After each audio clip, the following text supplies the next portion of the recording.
watch this. This is a compilation of Benjamin Netanyahu warmongering. He seems like, I guess he's the permanent Israel prime minister. Watch this. If you take away the Soviet Union and its chief proxy, the PLO, international terrorism would collapse. If you take out Saddam's regime, I guarantee you that it will have enormous positive reverberations on the region. Obviously, we like to see a regime change, at least I would, in Iran, just as I would like to see in Iraq. The question now is a practical question. It's not a question of whether Iraq's regime should be taken out, but when should it be taken out?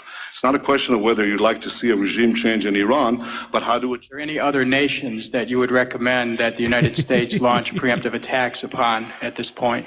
The answer is categorically yes, is Iraq and Iran. But a third nation, by the way, is Libya as well. Libya is trying very rapidly to build an atomic bomb capability. So you have here now 3 nations. All stand together to stop Iran's march of conquest, subjugation, and terror.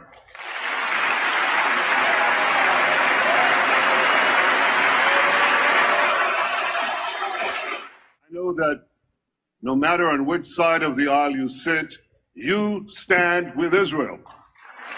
By the way, that's a command. That's an order he was giving to Congress. That wasn't him making an assessment. He was telling them, you stand with Israel. And then that's what they did. They all stood.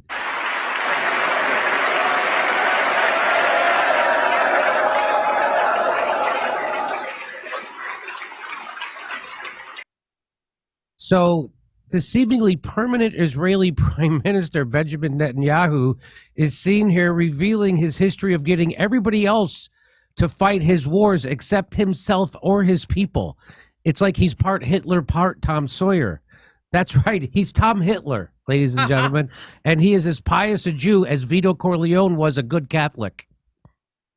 When he says that he kept saying that we must overthrow Iraq, we must overthrow Russia, we must overthrow Libya and Iran. He just means you. He means you. That's what he's talking about. Let me bring in the 2 Jews from the Due Dissidence. First of all, what about him being the permanent prime minister? And isn't that whoever put that together, that's quite a compilation. It's a real wake-up call. So it seems like the real terrorist in the Middle East is Israel and not those other countries, correct? But yeah, this is like his 3rd stint, I think, as prime minister. I believe it's his 3rd stint. But yeah, I mean, they give this as a dictation, right? I mean, they just dictate what our policy is going to be because, as RFK says, Israel is our aircraft carrier in the Middle East. They are our proxy in the region. And so we have to do what they want. They exert an enormous amount of influence. I think we're going to cover later on the show the $20 million that's being offered to a challenger to Rashida Tlaib, which she didn't even have the balls to vote against the resolution that equated anti-Zionism with anti-Semitism. So yeah, no, I mean, look, they just exert a tremendous amount of control. And that's what they're there for. That's why Joe Biden said famously, what was it, 30 years ago, maybe even longer, if there wasn't an Israel, we would have to create one. We need a proxy in the region there. And that is why we will back them no matter what. And they know we have to back them no matter what. So they exploit that relationship on their end by dictating, like he says there, you stand with Israel. Yes, we do. Everybody stands up. Everybody stand. All right, now, what do you think about Benjamin Netanyahu? I think he's a very snappy dresser. I was trying to get into his sartorial taste the whole time. That was my amazing take.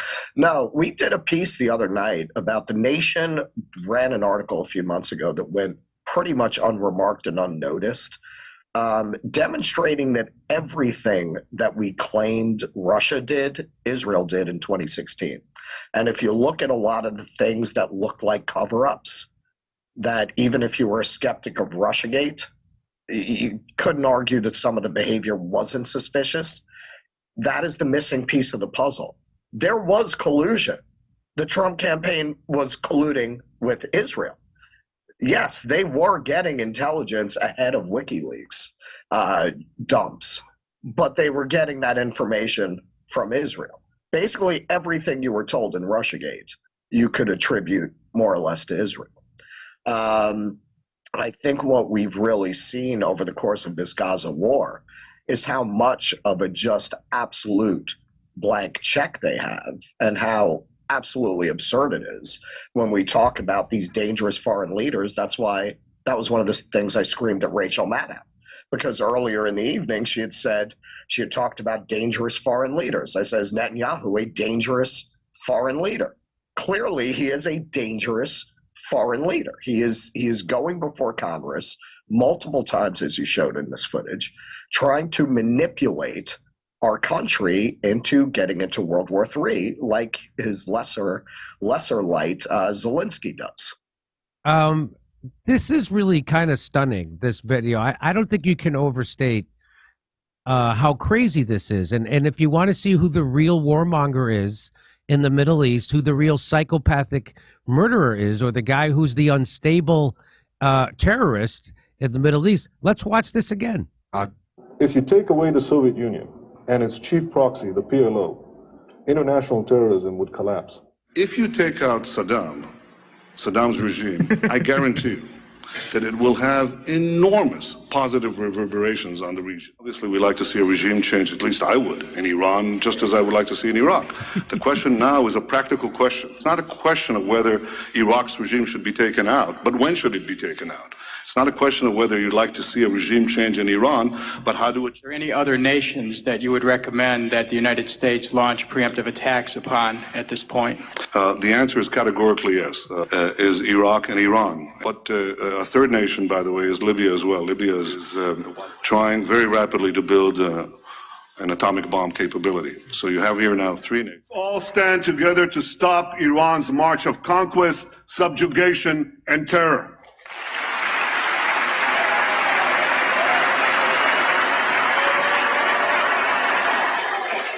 I know that no matter on which side of the aisle you sit, you stand with Israel.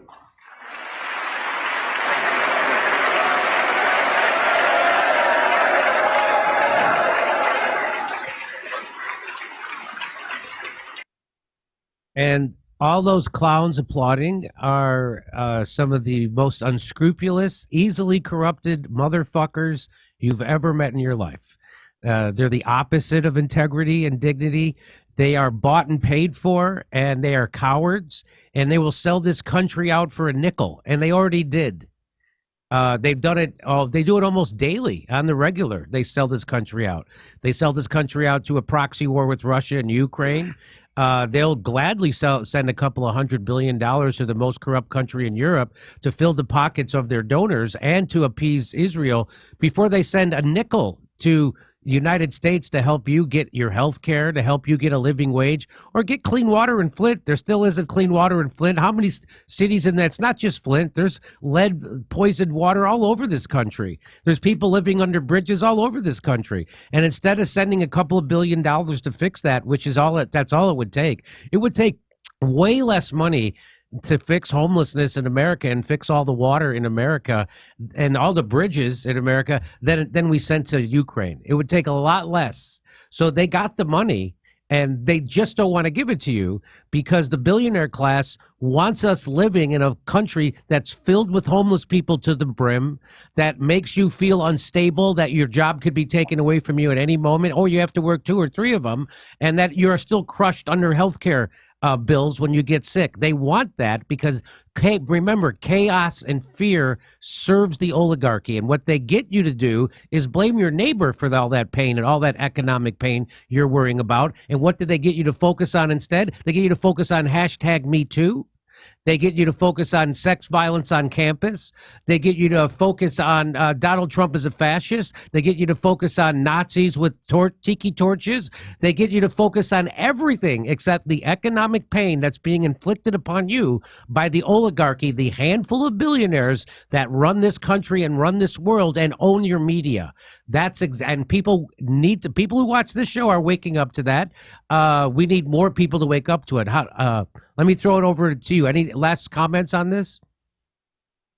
I think one of the most heartening things about the reaction to Gaza is to see how many people are waking up to it. And I I'm particularly heartened by what's happening on campuses. We just covered that protest at Brown, where the dean tried to offer the customary kente cloth kind of gesture about the Palestinian students who were shot. And those kids were not having it. They were screaming about divesting from Israel, about not taking military contracts. So it seems like this is a big red pill moment, particularly for Gen Z. So it's encouraging. You know, when one guy, meaning Benjamin Netanyahu, when one guy is walking around telling everybody else what the problems are in the outer world, eventually everybody figures out it's that one guy who's the problem. And it seems like that's what people are figuring out now. Hey, turns out Israel's the problem. Benjamin Netanyahu is the problem. Zionism is the problem, not Judaism.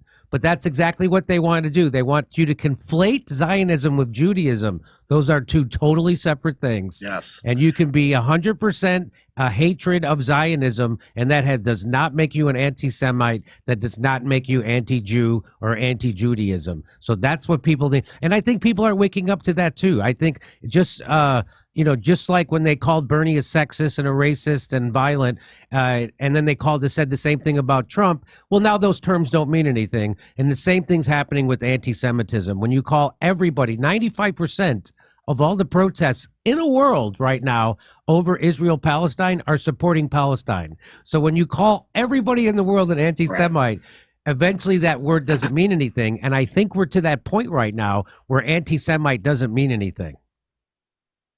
Well, that's why it's so important for people to come out, because they can't brand everybody an anti-Semite, right? That's where strength in numbers comes in. If the protests are small, small groups can be marginalized easily because they're small, right? Yeah, that's right. But when it's everybody, you can't marginalize everybody. Okay, over to... And we're seeing more and more Jews coming out and telling their stories. Adam Friedland just did a really interesting segment. We also showed that Jewish woman who was talking about how she should have asked questions sooner. More and more Jews are coming out and talking about how, you are raised as a Jew very often to believe that you have an obligation to defend Israel, and that if you don't, you're betraying Judaism. And so many Jews are just getting red-pilled and realizing they were brainwashed. You were ahead of the curve on this, Russ. You got yourself kicked out of Hebrew school because you didn't give a shit about going back to Israel, correct? Yes, I did. I did. They told me we were all going to have to go back, and all my friends were like Italian Catholic. I didn't want to leave all my friends in America and go live in Israel.